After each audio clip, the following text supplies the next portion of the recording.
I'm Danny Otto. Welcome into an all-new episode of That Recap Show. Now, normally this would be the section where I'd say major spoiler alert ahead, but to get us set for the upcoming Ghostbusters Frozen Empire movie, we are going back and rewatching all of the classic Ghostbusters movies. So without further ado, let's start the show! Poppin' Off presents That Recap Show.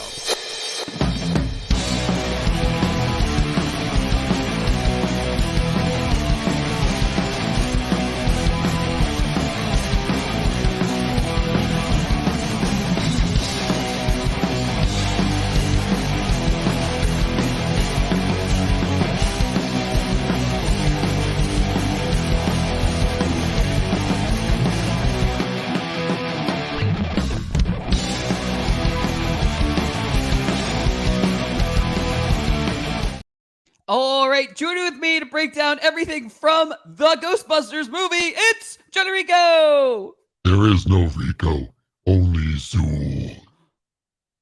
You have no idea how much that just made my day. I thought you would like that. I absolutely, especially because I had no idea you were going to do that. I did not even expect it. I absolutely like to keep things in little pockets and at the right time. Absolutely appreciated that every second of it. My day has been made. Thank you very much. We can start roll credits. Anyway, so some of you know this, some of you may not. Ghostbusters, the original movie, is absolutely in my top 5, maybe my top 3 all-time favorite movies. So you love it. I'm going to do my best not to just turn this into, hey, remember that part? It was my favorite. Hey, remember that line? It's my favorite. We came, we saw, we kicked its ass. Definitely gonna do that. He slimed me. There are so many memorable parts of this movie. There are so many quotable lines of this movie, and I get it. That comes with time.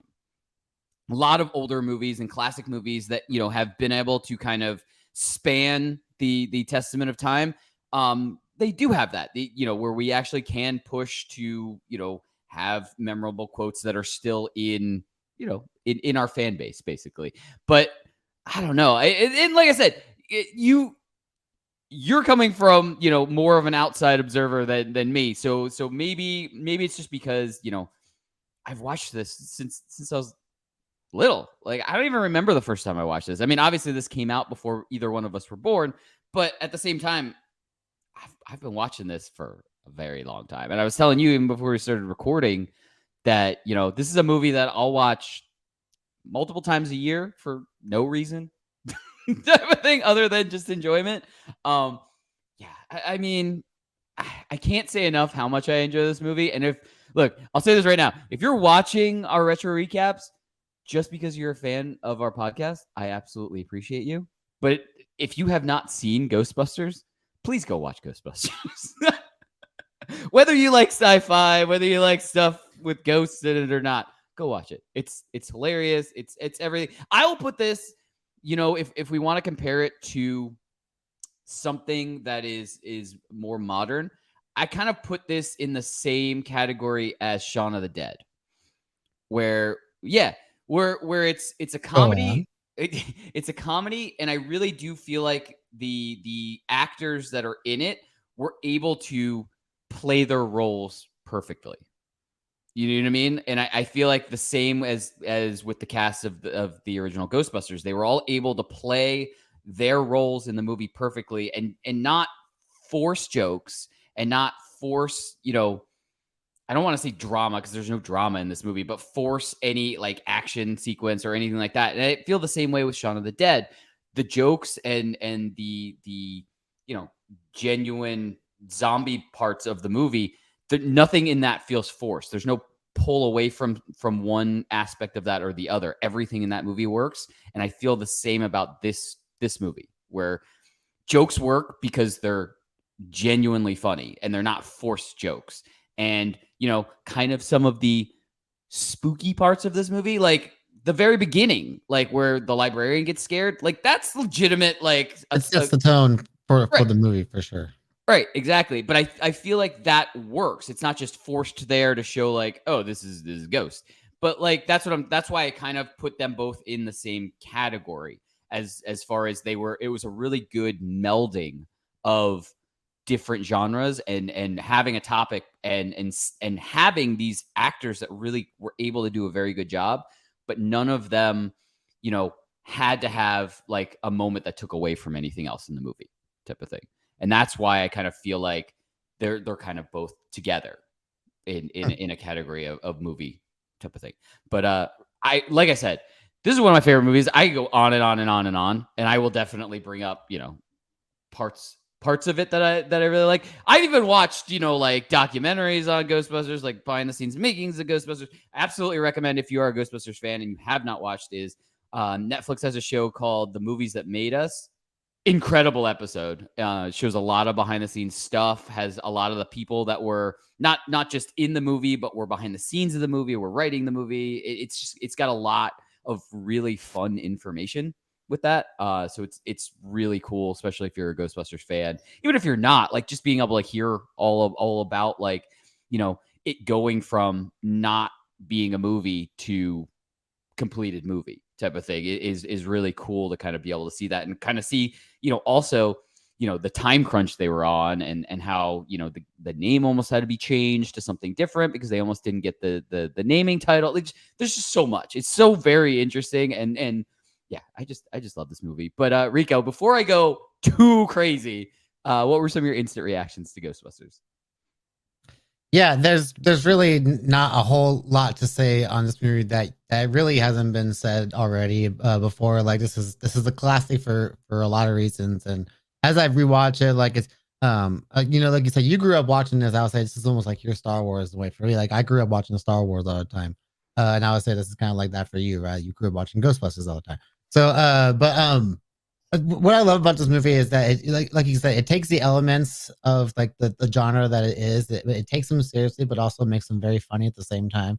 How can you not when you have like legit comedic juggernauts at the time, like Bill Murray, Dan Aykroyd, Harold Ramis, even Rick Moranis back in there. Like he was still relatively getting like started, but he was like what he ended up becoming. You already knew like his potential, and then you throw in my opinion, probably the greatest sci-fi actress of all time, Sigourney Weaver.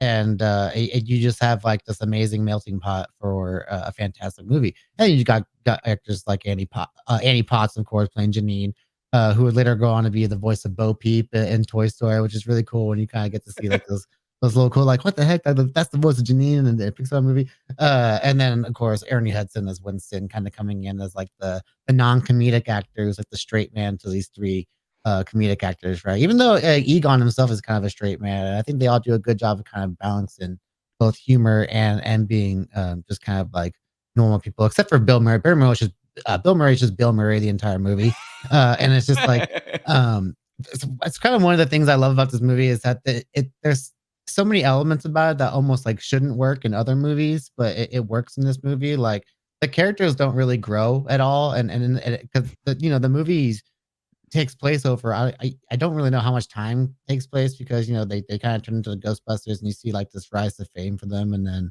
boom, everything happens really quickly. When I watch this back again, but it all really kind of pays off and it wraps itself up really neatly, and the characters, the dynamics all work together really well, and yeah, it's just it's a classic. That's what else can you really say? But one thing I do love about this movie, and this is kind of like my pop culture reference, is when we first meet Dana and she goes to her apartment first time. We also when we first meet Lewis, when we had that funny interaction in the hallway. She turns on the TV and we get the first commercial for the Ghostbusters. Do you experience feelings of dread in your basement or attic? Have you or any of your family ever seen a spook, specter, or ghost? And I don't know if you watch It's Always Sunny in Philadelphia, but absolutely. There's a couple times in that show where they do these impromptu commercials that immediately kind of remind, because the way they stand in like a straight line, they kind of like stand in it's like oddly presented. It's like it totally reminded me of like the Fight Milk commercials where it's like Fight Milk, hey, what are you doing? It's like and then like the kitten bin commercials, like it's just like kind of like poorly edited, poorly worded dialogue, and it's just like, oh my god, I love the cheap commercial scene right there. That was one of the most that times that made me laugh the most. And then I was telling you before we started recording, one of the times I laughed the hardest was when the dickless guy was talking smack to the Ghostbusters in the mayor's office, right? Yep. And and Egon just had enough, and he just goes, "Your mother," and charges out of it, and then goes out of like, There's a lot of small moments in this that I really appreciate. Yeah, what's cool about that, and I'm happy you brought up the commercial because it I've like you've said and I've said I've seen this movie so many times and it's like Mhm. it'll always be one of my favorites. But it's one of those things where like just like with you, when you watch something that you've watched so many times, you do think about things a little bit like something different each time. Yeah. And last night when I was watching this again, and that thought came to me, but I didn't really put it together until you kind of brought it up. That commercial that they made came out right as they were starting Mhm. their like the ghostbusting business, basically. Yeah. And it basically accents how they were not very confident at all at the beginning. Oh no. And then it rises to the fame of like them doing like interviews and like talking and stuff when they started to rise to fame type of Mhm. thing. So it even showed like even that, like I didn't even think of that until you started like pointing out how they were so stiff in the commercial.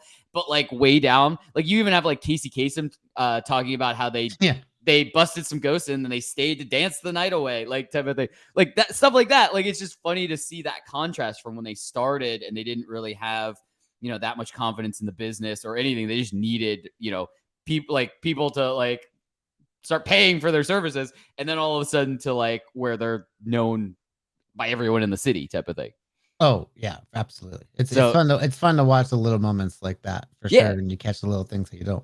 You're too busy absorbing some parts of the story the first time that you miss out on some of these things the other time. So yeah, it's fun to catch back those things. yeah, absolutely. But that leads perfectly into my big takeaway. You want to get to some big takeaways?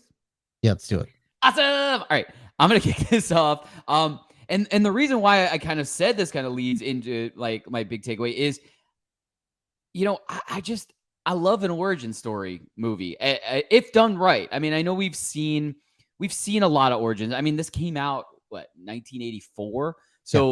So I mean, this was still somewhat fresh of having origin stories and stuff like that. But I know since then, with all of the popularity of comic book movies, we've seen a lot of origin stories, which Yeah, and we probably wouldn't have called it an origin story back right. then because it's just something that we're so commonly used now. Now, yeah, now. But I just when done right, I really because that really sucks you in. So I mean, you get this movie introduces you to the core team before they've even busted a single ghost, basically. And so like you are there as the audience, you are the viewer there from the beginning, like type of thing. So it's almost like that thing of you want to be there before it got big type of thing. And Mhm. that draws you in, like with like your favorite artist that's small, like you stay with them and see their career progress. It's like the same thing. Like you kind of get like this attachment to them as you see them kind of get like more into their actual team and everything like that. So I think that is instantly what pulled me into liking this movie from the very beginning. But I really enjoy that we get a trial and error kind of approach to hunting ghosts for them, like exactly with the very first one in the library. Get ready. Ready? Get her! Where Ray's idea is get her, like what are Oh, they even yeah. gonna hold her with her? But like I just love kind of seeing that trial and error. Like we see them fail, we see them not do very good, Right. and then we Just flash know that they have anything to go off of too. right. So it's like they have to kind of go off of a whim, and it's kind of fun to see them test that for sure. Exactly. I just like also, just you had already started kind of getting into it and how the members play off of each other so well. Mhm. In the sense of like no one is ever like I feel like no one is ever in the spotlight. Like you said, Bill Murray is basically just Bill Murray. It's almost like what you were saying when we were recapping Aquaman in the Lost Kingdom, Yeah. where Jason Momoa just showed up to set wearing his normal clothes and was like, "I'm just gonna do this." It's almost like that with Bill Murray. He just showed up to set and was like, "Yep, Peter Venkman," type of thing, and just like Yeah, cracked he's macking on chicks every single chance he's yeah, looking. Every chance he gets, he's trying to hook up with some chick. And but that he does like the great thing about Bill Murray is that he's able to turn it like he gets pretty serious with the character when it matters. I always like the way that he kind of banters off, but I call him Dickless because I can't remember the character's actual name. But yeah, Walter Peck. yeah. But um, because that tells me like what is he a doctor of and stuff like that, like what, and like when they just show him like doing like the card stuff at the beginning, I'm like I want to see him show like a little bit more of like his like prowess of like his smarts. So they do a good job of kind of balancing that out with him later on in the movie. Yeah. So yeah, I think it's really cool too that I get that Ernie Hudson comes in as Winston like way later in the movie than originally, he was supposed yeah, to, like with just the looking for a script. job. But Hmm.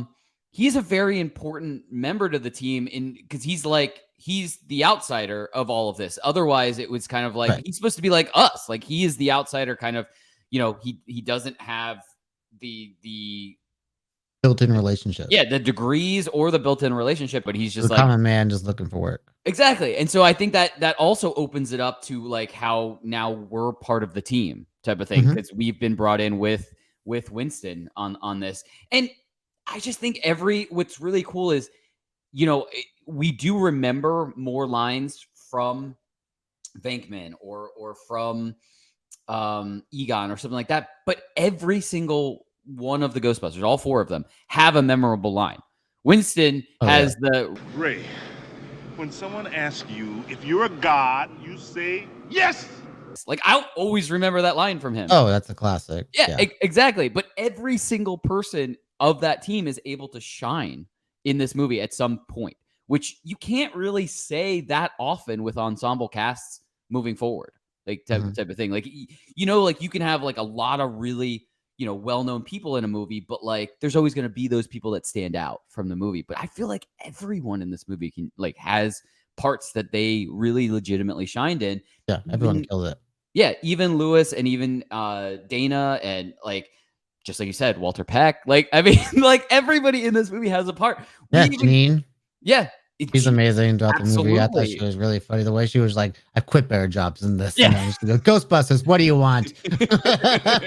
Like, I think she Everybody, plays that role perfectly. Yeah, it's exactly. so good. Every single person has like that kind of shining. I mean, we even got Reginald Vell Johnson in this movie, and I still Oh remember yeah, him being in this movie all the time. yeah, Like it's just it's awesome. Yeah, I can't say enough. Like how I appreciate kind of how they were able to kind of work in everyone having like a shining moment, everyone having something that's going to get remembered from this movie. But before I get too far, like Rico, what were some of your takeaways from Ghostbusters? yeah. Like you said, there's everyone's got like their shining moment for the in this movie, and I think that's like kind of one of my points right here is like you could almost like anyone can pick anyone out of this cast and be like that's my MVP of the movie basically. Like for Yeah, me, the couple of times I watched this throughout the week, the one person that I grew to love throughout this movie was Rick Moranis' character, Lewis. I just thought I just like I really love the way that he played that character. No, what I've seen him in and other stuff before. I've seen him be like a more laid back guy. Then here he's just really high strung energy and like your classic kind of like nerdy neighbor kind of stereotype, I guess, back in the day. But he just plays it with such like in a lovable way.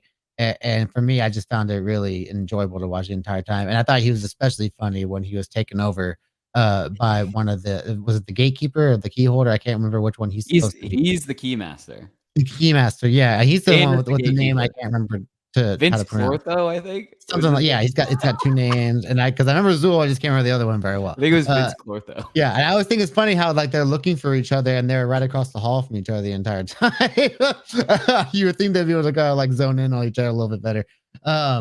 But yeah, I just like adored his performance, and I thought the way that he kind of the dynamic between him and Sigourney Weaver, I thought was amazing too. Like I talked about another character dynamic that doesn't really get, I guess, talked about enough, but I thought those two together were just really funny in the way that she kind of like treated him like as kindly as possible, while also being like, yeah, no, you're not my thing, kind of a thing. Like you could just tell they had that dynamic, and it just worked out perfectly for the way they were both end up being like the two. Yeah, the keymaster and the gatekeeper. Is that what it is? Yep. Yeah. So yeah, and I love that, which leads into my main takeaway, which was, when I was a kid, my memories of watching this movie was Gozer the Gozerian, and let me tell you, that might be, along with the Large Marge and Pee Wee's Big Adventure, I think Gozer the Gozerian might be one of the most haunting figures from my childhood. And whenever I see her in the movie, I just first of all, whoever they cast to play like the physical act, the physical body, was perfectly like she was creepy looking, and it was perfectly done. And I know they had a different person doing the voice for it, and it was somebody that I've heard in multiple movies before. I just wish I could remember her name now. But her voice was just creepy. And one of the things I like kind of forgot when I watched this over again is like how little of the movie Gozer is actually in. She shows up, she she zaps at him real quick, she jumps out of the way, and then she teleports, and then that's it. That's all we see of her really. And then they destroy her little like throne area, but we don't really get like a much of a resolution with the character herself or itself, I guess, because it transcends gender, right? Because they're saying like it takes whatever form it wants to. Right. And I thought that was very interesting. And of course, I know what happens in the future and all that, so I always wonder what like watching this back, I always wonder like, wow, did they really just give this no resolution and then that was it? Like they don't even talk about it. They just kind of leave the building and then that was the end of the movie. Well, they broke the doorway, so Right. So they're like, okay, Gozer's gone because they broke the doorway. Yeah. But I always wondered, like, okay, so she just turned into a big cloud, and then the cloud disappears, and that's it, problem solved. So I thought, yeah, I just thought it was really weird. Like, it really is a testament to the character, how much of an impact it made to like be in it not that long, but still be so creepy and leave a lasting impact for me, even though I haven't really watched the movie as much. You know what? You know what's crazy is they've said I've listened to other podcasts and I've watched other videos. So the building is designed to basically, make all of that happen, to be able to have the gate open and stuff like that. Right. That's why the gate doesn't open until after their ghost storage system is shut off and explodes and everything like that, because then you get enough ghost energy basically for that doorway to open.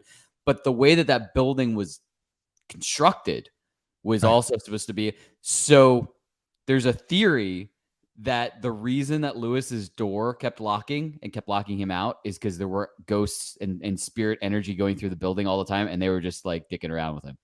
That makes a lot of sense. Like they were always just locking his door. Like he wasn't really locking it. It was like the ghosts were just like, hey, I'm gonna screw with this guy today.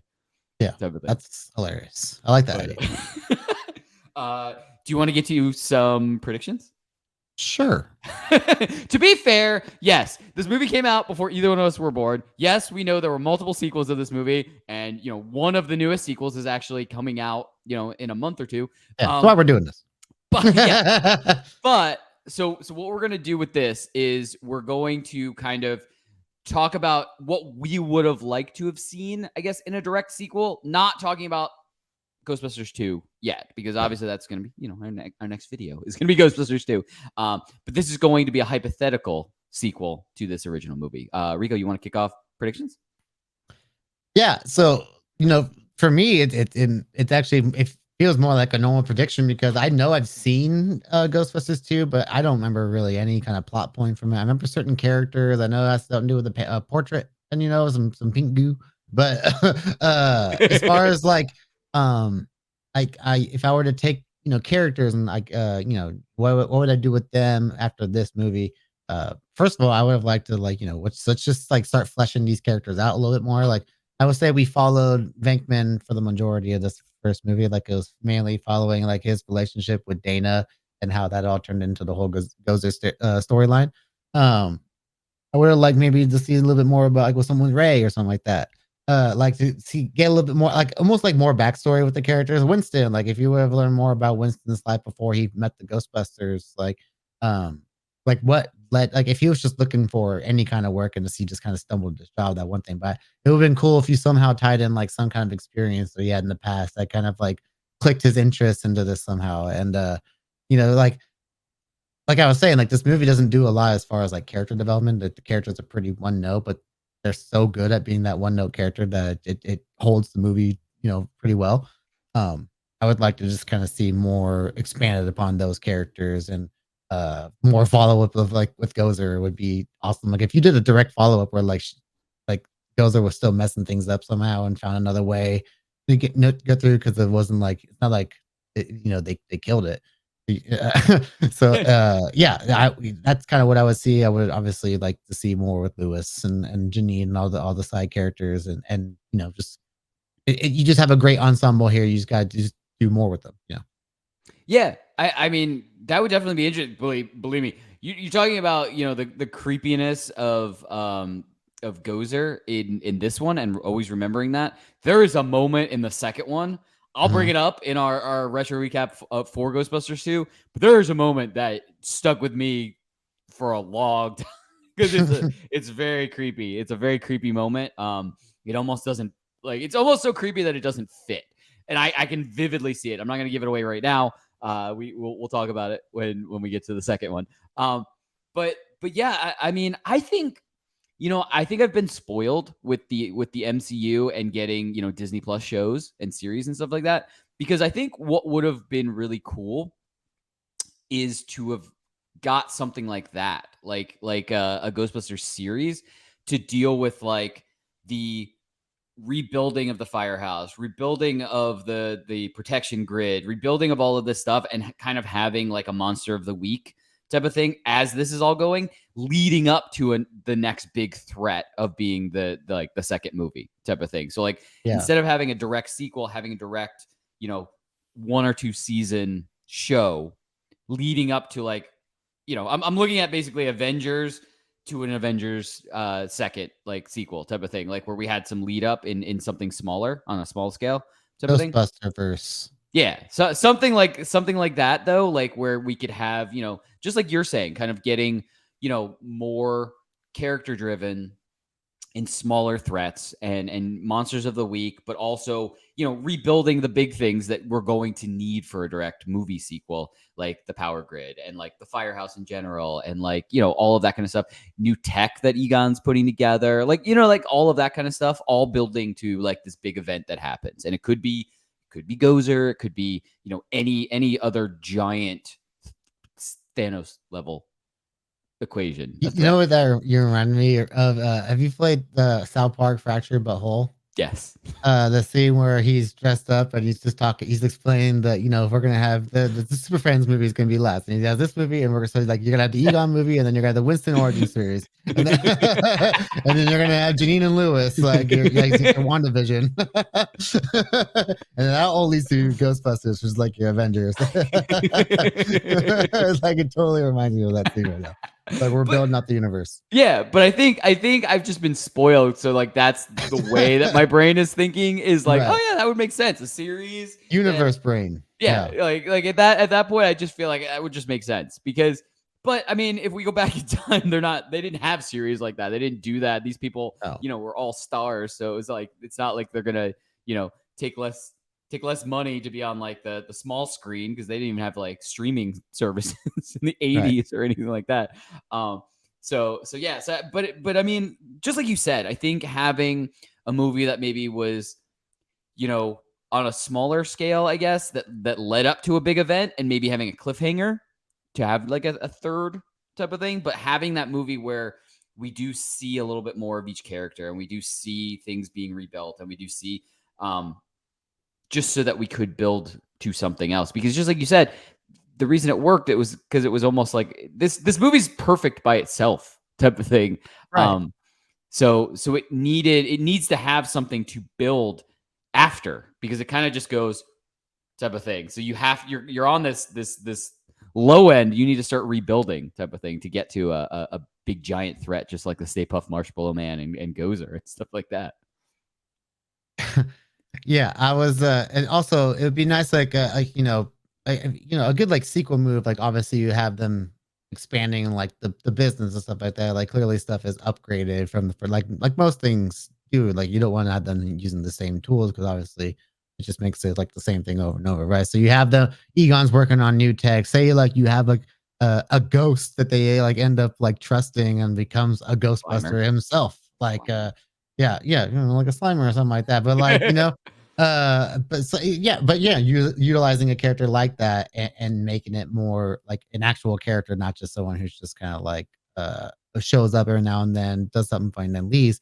You actually have him have like a character that interacts with your Ghostbusters and has like dialogue. Like I was thinking of like the Hellboy team, like you watch those, like when it used to be just like him and Abe, and then it ended up turning into like the Seth MacFarlane character that was like the smoky tank dude, and you have like all these like you have a wacky team of Ghostbusters basically. So it's like the team grows, new threats, Another example I'm thinking of is like when they like Scooby Doo, they did the second movie and they just like amped up the amount of monsters that they had to fight, like just to amp up the amount of ghosts that they got to fight, and then like maybe something else is releasing all these ghosts, and yeah, but there's a lot you can play around with this format for sure. Yeah, definitely. There's no wrong answers. We're talking hypothetically here. Mhm. But anyway, as we always say, that's what we think. Let us know in the comments below. What would you have liked to have seen in a direct sequel? Let's not talk about Ghostbusters 2 yet. We're going to be getting to that recap video in the future. And what's your favorite line? I want to see some lines in the comments because I can't even decide what my favorite line is from this movie. And as always, don't forget, like, subscribe, and turn on notifications to hear about all of our latest audio and video podcast releases. Bye, everybody! Popping Off presents That Recap Show.